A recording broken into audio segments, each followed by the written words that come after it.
بسم الله الرحمن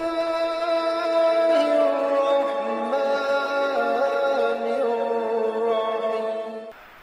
معمولاً جو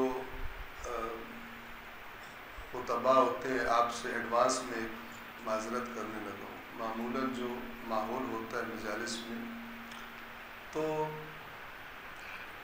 خطباء وہ اس بات کے بارے میں بڑے کیئرفل ہوتے ہیں کہ مجمع جو ہے وہ حرکت میں رہے. حالانکہ اللہ کے نبی اور اہل بیت اطہار جب گفتگو کیا کرتے تھے تو ان کو یہ فکر نہیں ہوتی تھی کہ مجمع حرکت میں رہے، کیونکہ انہوں نے بالکل سیدھی سادہ الفاظ میں بات کرنی ہوتی تھی، کیونکہ انہوں نے پیغام پہنچانا ہوتا تھا اور غرض نہیں ہوتی تھی کہ دوبارہ انویٹیشن آئے گی یا انویٹیشن نہیں آئے گی، اور اس قسم کی دیگر اغراض. لیکن جب یہ والا سلسلہ شروع ہو جاتا ہے تو پھر اس میں تعلیمات قرآن کریم اور تعلیمات محمد وآل محمد کو سنجیدگی سے بیان کرنا یہ خطیب کے لیے، مقرر کے لیے ذرا مشکل ہو جاتا ہے. لہذا کئی دفعہ ایسی میٹنگز ہوتی ہیں، ابھی بھی ہوئی ماہ محرم کے آغاز سے پہلے، تو جب بھی ایک بندہ یہ بات کرتا ہے کہ جو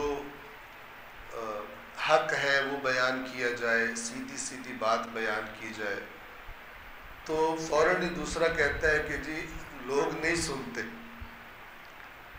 لوگوں کو بھی دیکھنا پڑتا ہے. توجہ فرما رہے ہیں؟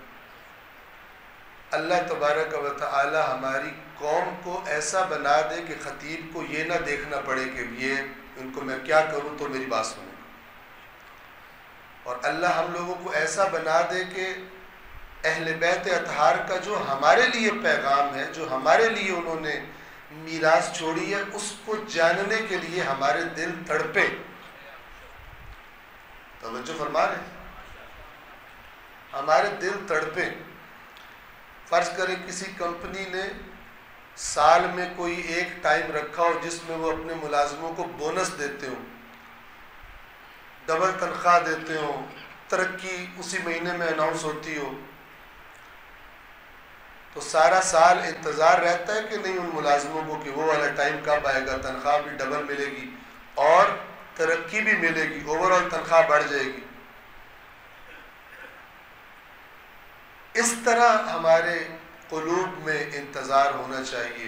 2 مہینے یہ دیکھیں، محرم اور سفر، کتنا کچھ انسان سیکھ سکتا ہے، لیکن اگر ان کو اچھی طرح سے پلان کرے اور سنجیدگی کا مظاہرہ کرے، یہ نہ دیکھے کہ کہاں جانے سے مزہ زیادہ آتا ہے.